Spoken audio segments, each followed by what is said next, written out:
Hello and thanks for joining us on another edition of the 1 p.m. bilingual newscast on Canal International presented. Bienvenue au 13h sur Canal 2 International. Voici les titres de votre journal.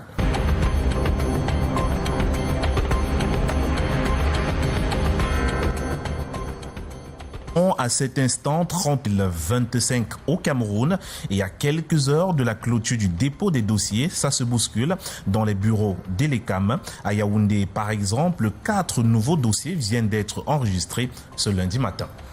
And today, July 21, 2025, is the deadline for the submission of a candidacy file by aspirants of the October 12th presidential election, with over 30 candidates, that is about 38, on the list already. Many are still rushing to the Elecam offices this Monday to drop the files. 4 have deposited at the Elecam headquarters in Yaoundé this morning. We shall be linking up with our correspondent right there at Elecam's head office.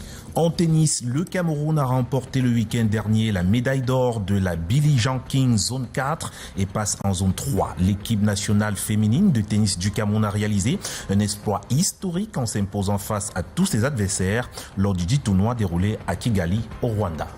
And in the division of the West region of Cameroon, there was unrest in Basil this Sunday as members of the Evangelical Church of Cameroon, Zipta, one parish, took to the premises of the church, not for worship, but in protest. Their grievances, the sudden reassignment of their pastor, which they say is both unjust and politically motivated. You shall have details in this newscast. Those were major stories. Stay on.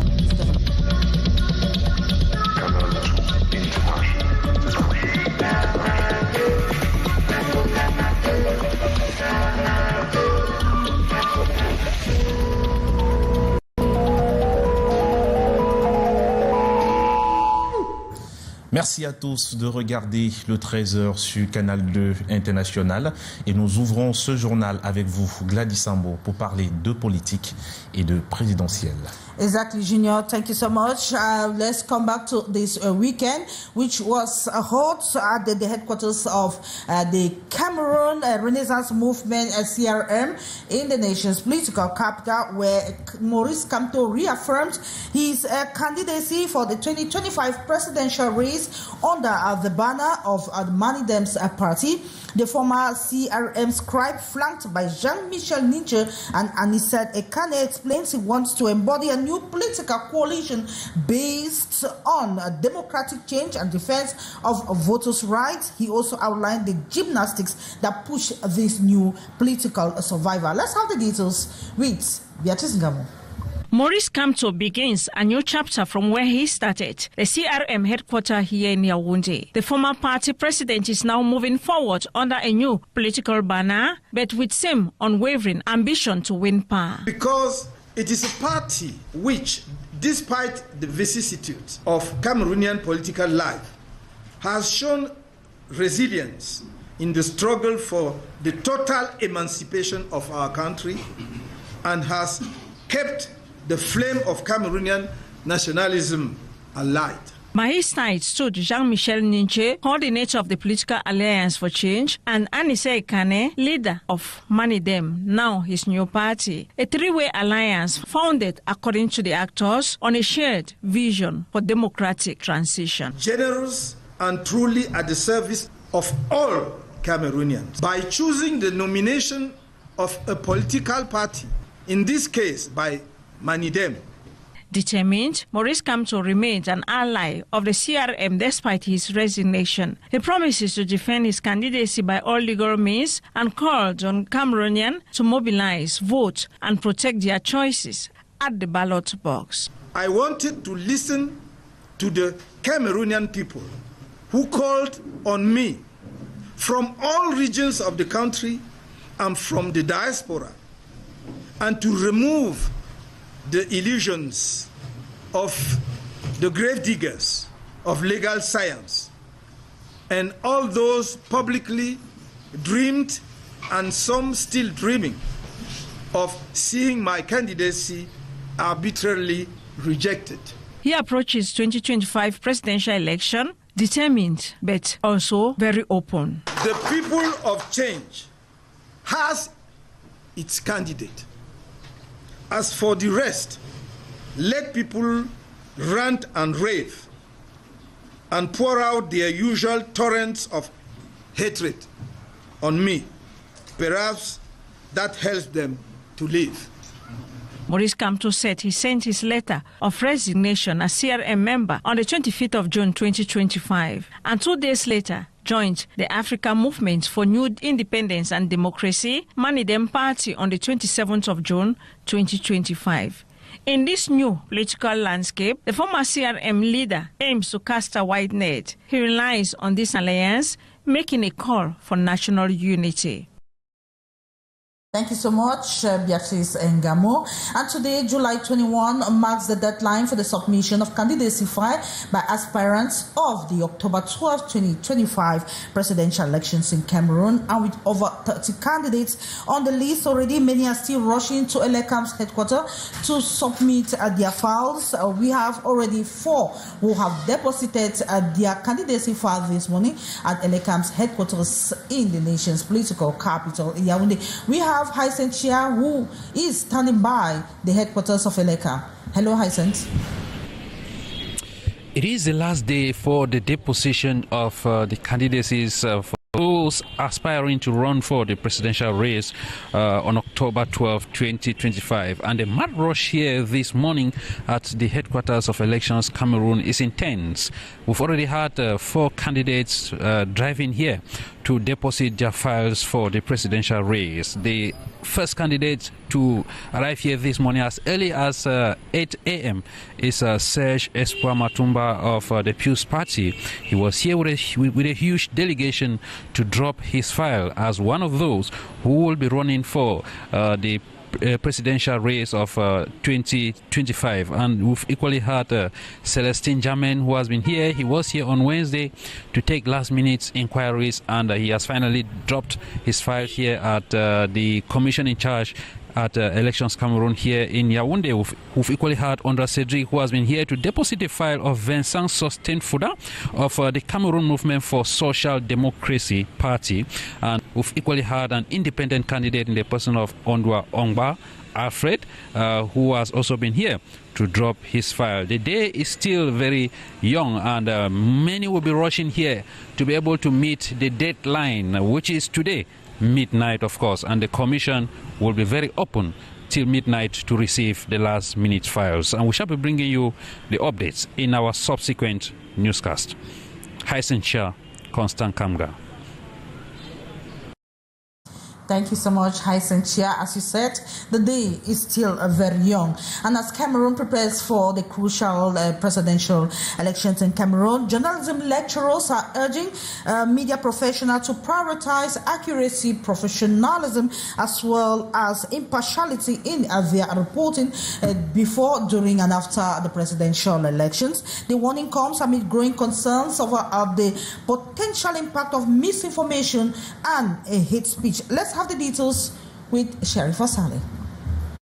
In the heat of Cameroon's electoral season, journalists across the country are being reminded of the essential role in promoting peace, transparency, and informed public discourse. Journalists should be more and more responsible, because they can favor a candidate.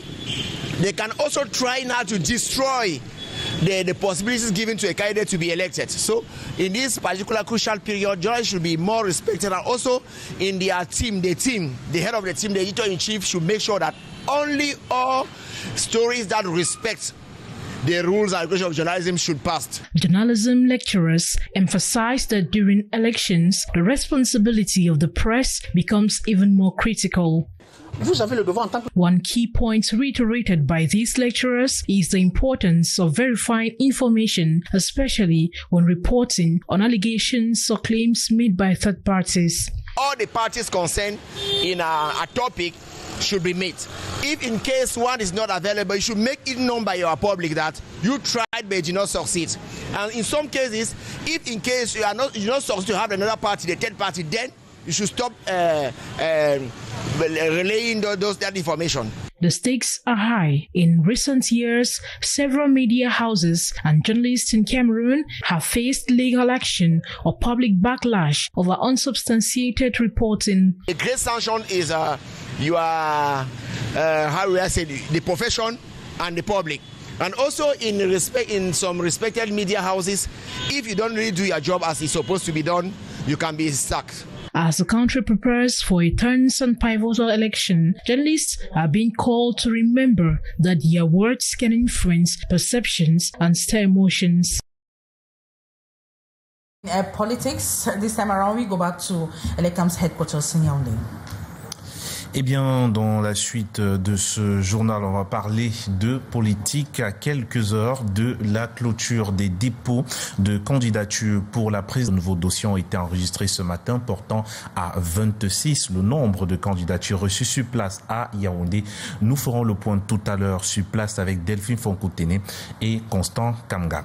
Eh bien, l'agence régionale d'élection Cameroun dans la Damoa vient d'enregistrer son tout premier dépôt de candidature à la candidature pour la présidentielle d'octobre 2025. Il était 11h lorsque Amada Daloutou a été reçu, bien évidemment, ce jour par la commission de réception de cette agence dans le cadre d'une candidature indépendante. C'est un jeune technicien en tuyauterie industrielle, actuellement chef du département de négoce dans une entreprise commerciale de la place. Eh bien, il s'agit également, on parle également du côté de cette agence, effectivement, 2 autres dépôts de candidature sont annoncés. Il s'agit de celui d'un dépôt d'Aboubakar Sidiki du mouvement patriotique pour le salut du Cameroun, dont l'arrivée est prévue à 15h30 et le dépôt de Chantal Adélaïde Megboué, une candidature indépendante portée par une dame dont le dépôt est prévu à 18h. Écoutons le candidat à la candidature, Amada Dalitou, au micro d'Eringeli. Il faut respecter toutes les générations. Je viens juste pour continuer ce qui manque aux Camerounais. Déjà, il faut noter que avec la haine qui est aujourd'hui l'un des objets sur les réseaux sociaux, je vais essayer de travailler avec tous les Camerounais pour éviter qu'il y ait des déchirures et présenter un bon projet avec tous les Camerounais dont toutes les régions seront représentées. Ma candidature également fait également partie dans le sens où je trouve qu'il y a par exemple des ressources minières des ressources minières au Cameroun et l'État du Cameroun n'implique pas les riverains. Cela également, ce sont des projets que je dois travailler sur ça. Je dois également améliorer les plateaux techniques des hôpitaux, puisqu'il y a pratiquement quelques jours, j'étais à l'hôpital dans un centre de santé sans toutefois faire la publicité et je ne suis pas du tout satisfait. Autre sujet à présent, retrouvailles et réconciliation de 2 peuples frères et amis. C'était au cours d'une cérémonie et hautement symbolique qui s'est déroulée samedi dernier au Palais des Rois Bamoun à Foumban. Sa Majesté El Hadj Ibrahim Nga II de Kimi, accompagné de plusieurs dignitaires traditionnels. Tika était l'hôte du sultan roi des Bamoun, Sa Majesté El Hadj Mohamed Nabil Njoya, Lil Piedjou et Nourdine Joya. Une rencontre empreinte de symbolisme s'est déroulée le week-end au palais du sultanat Bamoun, marquant une étape importante dans le rapprochement entre les peuples Tikar et Bamoun après la crise. À cette occasion, l'autorité traditionnelle Tikar, venue de Bankim, a effectué une visite officielle à Foumban en hommage à feu Sa Majesté Ibrahim Bombonjoya, 19e sultan de la dynastie charienne. L'un des moments forts de la cérémonie, la présentation de la danse patrimoniale Fuiné de Bankim, exécutée traditionnellement lors de la disparition d'un être cher. Elle a été offerte en hommage au défunt sultan.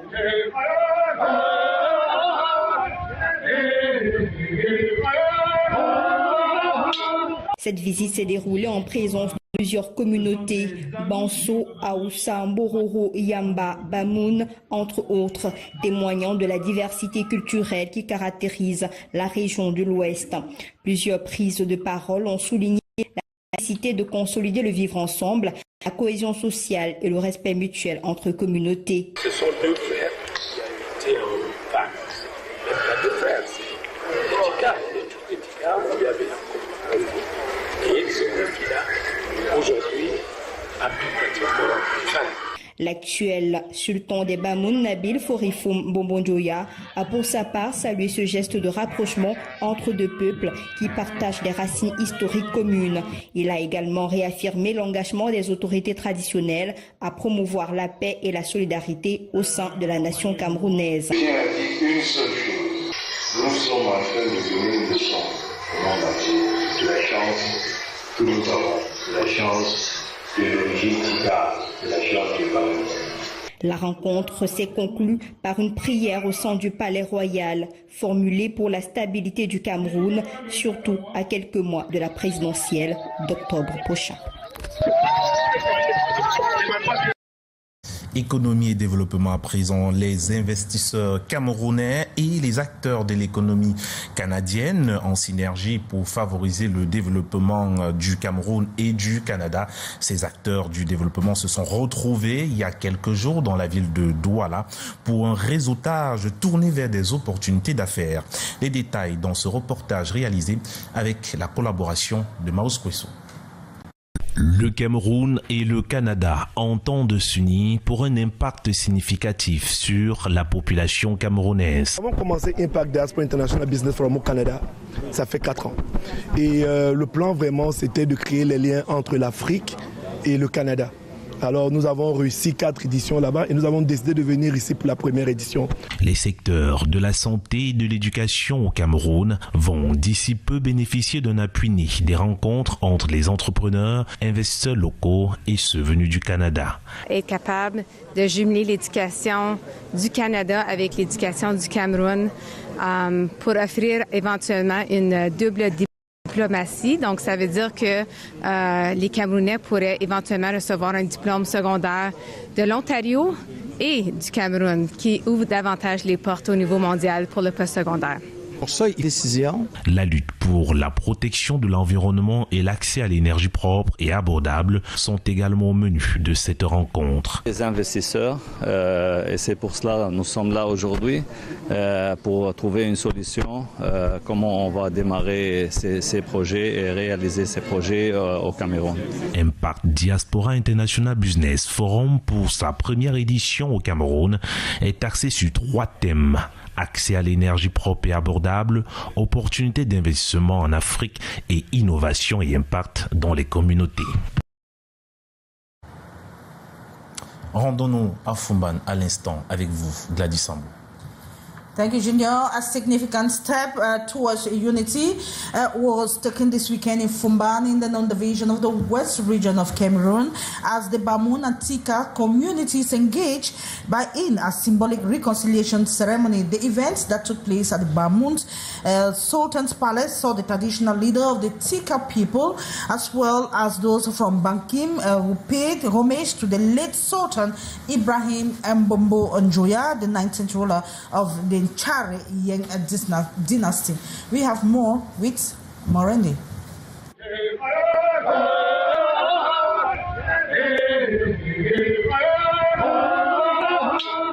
Poignant moments of a ceremony was the performance of the traditional flowing dance by the Tika delegation, a ritual typically reserved for mourning significant figures. This gesture honored the memory of late Sultan and underscored the deep cultural ties between the two communities.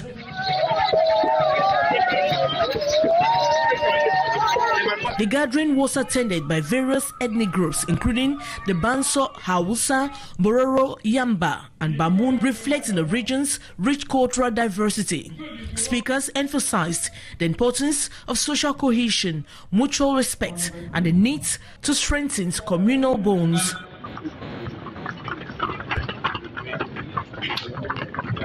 Sultan Nabil Forifo Mbombo Njoya, the current Bamun monarch, welcomed the reconciliation, highlighting the shared historic roots of the Bamun and Tika people. He reaffirmed the commitment of traditional authorities to fostering peace and solidarity within Cameroon's diverse society. The ceremony concluded with a prayer at the Royal Palace seeking stability of Cameroon, especially in the lead-up to presidential elections scheduled for October 12, 2025. This reconciliation follows previous tensions between the two communities, including incidents of 2023 and 2024. On this Sunday, as members of the event for worship, but in protest, their grievances is a sudden reassignment of their pastor, which they say is both unjust and politically motivated. Let's have the details in this news.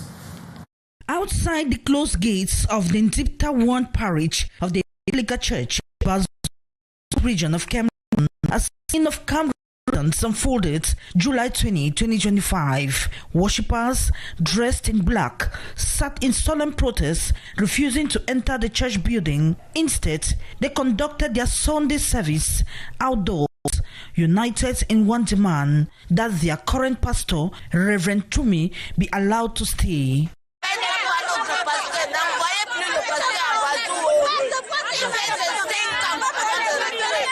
The congregation has rejected the appointment of a new pastor, alleging that the decision was imposed by a local elite from the division without their consultation or consent. We reject the way Pastor Tumi was transferred. It followed an incident where an elite disrupted a funeral service, disrespected the pastoral team, and publicly vowed to have him removed. That change in church leadership is deeply troubling. We want Pastor Tumi back. If not, we will close the church and worship elsewhere. Our concern is the unfair and disrespectful process behind the transfer. Pastor Tumi has led the Nzipta 1 parish for just 9 months, but his impact, according to the church members, has been profound. They point to spiritual growth, increased attendance, and tangible developments under his leadership. Pastor Tumi has been a blessing to our parish, achieving more in under 9 months than others did in years, like repairing the long-damaged bell tower. His removal seems driven by jealousy of his visible impact. Claims that he turned elders against anyone are unfounded. He is now being transferred to Bachengo. We simply ask to keep him so he can finish what he started. Since his arrival, our district has risen from 9th to 4th place. Losing him would be a huge setback. Let him stay. So far, church authorities have yet to make a formal response, but the message from this parish is clear. Their loyalty lies with the pastor they trust, and they are prepared to take further steps if their concerns go unheard. And we expect relative Kamto to have returned to the Evangelical Church of Cameroon in Basil. But then we go to Yaoundé, where we talk politics once again. Eh bien, je vous dis que l'effervescence gagne la direction des LECAM, direction générale des élections à Yaoundé. 4 nouveaux dossiers ont été enregistrés ce matin, portant à 26 le nombre de candidatures reçues sur place à Yaoundé. On fait le point avec nos reporters Delphine Fonkoutene et Constant Kamga. Bonjour Delphine. Bonjour, effectivement. Officiellement enregistrée ce matin. La première est celle d'Espoir, le secrétaire national du PURS. L'essence sociale du système, visage désormais familier des joutes électorales. À ses côtés, un habitué des places. Un Jamen, leader du parti à part, Alliance patriotique pour la refondation. Autre nom, autre démarche. Alfred, qui a choisi la voie de l'indépendance pour briguer la magistrature suprême. Enfin, le Fouda, candidat du mouvement camerounais pour la social-démocratie, a été donc acheminé devant la commission de réception par un mandataire. Aujourd'hui, je viens de déposer mon dossier pour la candidature à l'élection présidentielle. C'est un moment Le système qui est en train de partir et un autre qui arrive. Je pense qu'aujourd'hui, ce qui me motive, de dire que le système... Je suis candidat à libérer le Cameroun de ses chaînes. Avec ces nouvelles déclarations, le compteur grimpe à 26 candidatures enregistrées ici même à Yaoundé sur l'ensemble du territoire national. On dénombre désormais 35. La date butoir fixée à ce lundi 21/59 fait planer un sentiment d'urgence où les prétendants tenteront de franchir la ligne d'arrivée. Nous poursuivons le monitoring sur le terrain. Delphine Fonkoutene, Constant Kamga pour Canal 2 International. Eh bien, Delphine, à votre suite, on va rappeler que le compteur est à 38 à l'instant. Toujours dans ce 13h, note en sport tennis, bien évidemment, le Cameroun a remporté le week-end dernier la médaille d'or de la Billie Jean King face à tous ses adversaires lors du 10 tournoi déroulé à Kigali, au Rwanda. Un triomphe des Lions indomptables de la petite balle jaune réalisé après leur victoire en finale face au Togo de 7-1. Eh bien, MC Marinois et Douala Firebird évolueront désormais au championnat national élite senior monsieur de basketball. Les deux équipes ont obtenu leur ticket d'accès le week-end dernier lors des barrages déroulés au collège de la Salle à Douala. Les détails avec Wilfried Ngomse. Épatant le week-end écoulé, Marie-Claire Noah et Douala Firebirds ont fait preuve d'une redoutable efficacité en défiant tous les adversaires pour s'adjuger le ticket d'accès au championnat d'élite de basketball du Cameroun. Des succès qui permettent à Douala Firebirds de renouer avec le championnat national un an après sa relégation. Le club de la cité économique est venu à bout de Volcanic Warriors du Sud-Ouest sur un score écrasant 49 points à 32 et a accroché Bekoto de Tchang la même journée 58 points à 40 samedi avant de s'imposer sur le fil 61 points à 58 face à Marie-Claire Noah hier. Après une saison très difficile, Falcons de Yaoundé est la seule équipe reléguée de l'élite nationale et qui évoluera pour la saison 2025-2026 en Ligue régionale du Centre. And it is a pleasure knowing you're watching the news on Canal International. But yeah, we shall be yours again tomorrow, same time, God willing. Bye bye. Good day, Junior. Good day, Gladys Sambo.